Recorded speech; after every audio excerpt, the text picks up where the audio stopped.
If you're looking for some Town Hall 12 attack strategies to use in 2022, look no further to these three options that I consider to be the best, alongside some of my favorites to use while I was at Town Hall 12. First, let's start with the IC5. This is by far my favorite attack strategy just because of how easy, consistent, and simple it is. This attack doesn't require any super troops, though you can bring some if you would like, but it's not mandatory. All you want to do is remove splash buildings. These are the type of buildings that you want to look for: Wizard Towers, Multi-Infernos, the Town Hall, and the Eagle Artillery. Try to look for bases that have at least 2 to 3 single target Infernos. Those I found to be the best bases, and actually, I took advantage of a lot of bases using this army while I was still at Town Hall 12, including in the CWL. Pretty much you just want to create the funnel, because this is very different to a Zap Witches, where you're typically zapping out 2 Infernos, but you want to create the funnel to make sure that your Witches and your Ice Golems and your Bowlers go into the base. That is where the majority of your power in the core is coming from. You do need to make sure that you are allowing yourself to move in and dealing damage to all of the splash buildings that you want to remove. This allows you to start moving your way through without too much of a problem. You should also use your Grand Warden ability to protect everything, but try to make sure that you have your bowlers going in. Unfortunately, in this case, a large amount of the bowlers are going to be walking. That's fine. You really just want to be able to help create a little bit of a funnel, even if that means that some of the troops do wander a little bit.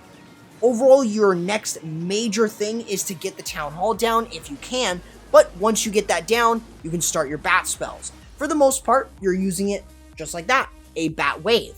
The idea of a bat wave is to enter from the other side, mostly just to make sure that you're overwhelming defenses over time.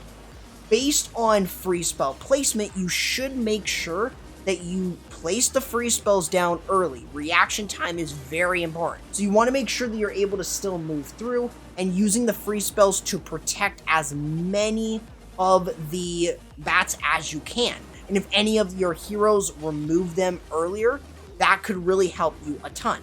You just need to make sure that you are prioritizing allowing yourself to make sure that your bats are swiftly moving through. And they can be used as cleanup as well. Just the major thing to keep in mind is that you do need to wonder exactly how many splash buildings are there and how many can you remove. That is going to usually justify on whether or not this army is going to be for you. We all know that Zap Dragons is one of the strongest attacks at Town Hall 12, but it's also a very comfortable army that doesn't require super troops. Pretty much, this attacker starts off with a Sui hero. This is where it uses the Ice Golem, King, and Queen to funnel out one side. The main goal, though, is to use your Lightning.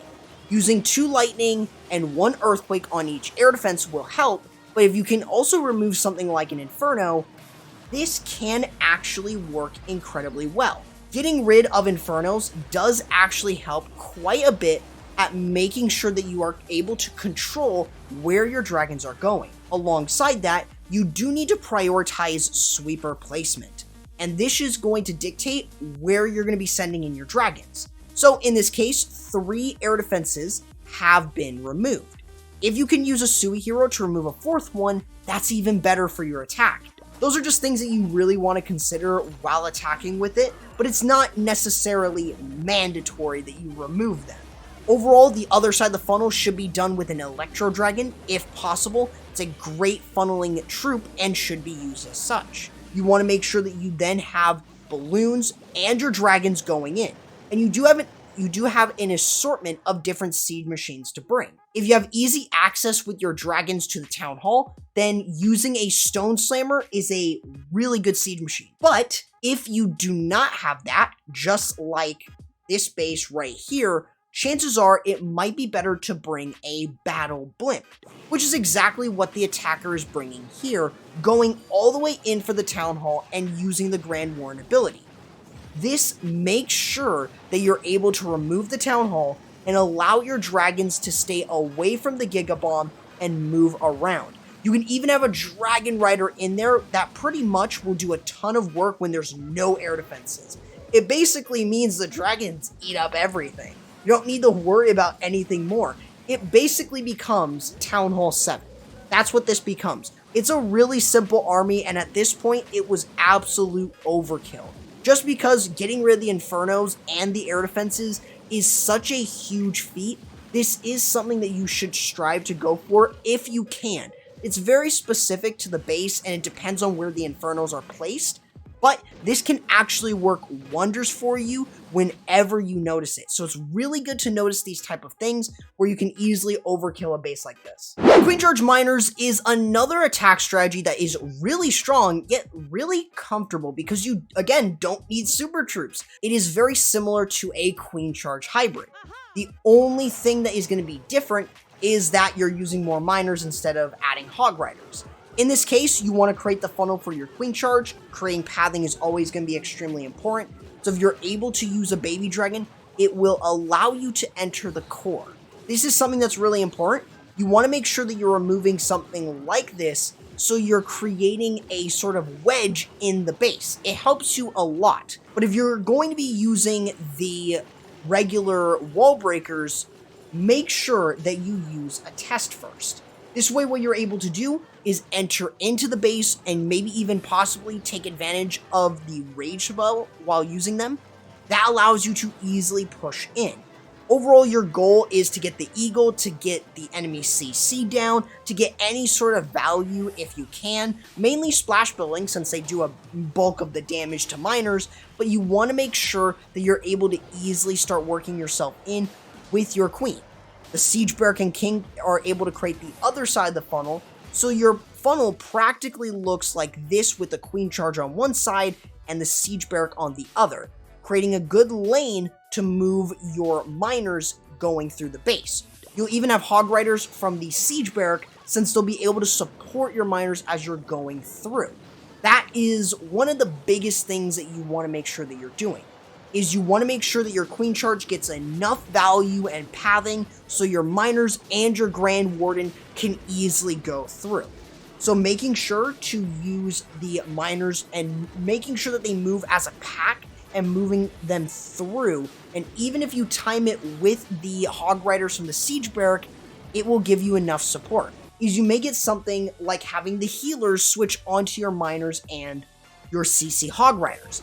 This could provide a ton of support as you're driving through, and since you're using miners, they don't need to worry about the skeleton traps. This makes it really simple for you to save your Grand Warden ability towards the end, since you're not charging the Town Hall all the way in. Otherwise, though, you should be using that Grand Warden ability to protect them through the Town Hall if you're going into it early.